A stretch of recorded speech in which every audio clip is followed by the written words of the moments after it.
you've got personal information, so it is your identity number, your address details. Then you have a 24-month payment profile record of how you manage each of your accounts. So for 24 months, you will see month on month how you have made payment or where you have started to default on payment. You also have listed in your credit report default information. Default information is when you cannot make the payment. The credit grantor or the lender has a right to put a listing on your credit report.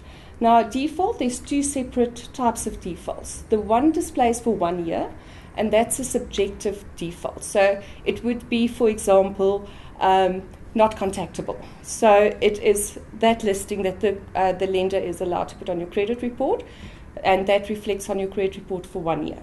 Then you have an enforcement default. Now, an enforcement default states that the lender is starting to take legal action or they've written off the debt. So that is displayed on your credit report, and that stays on your credit report for 2 years. Then you get, if the lender makes a decision to take a court judgment against you, that court judgment will reflect for 5 years on your credit report. And the only way to remove that judgment is to get representation from a lawyer and get a rescission in court once the amount has been paid in full. Another element that is reflected in your credit report is the number of inquiries that has been made when you apply for credit. An inquiry is made by a lender, and it will list for a 2 year period who has inquired on you at the credit bureau.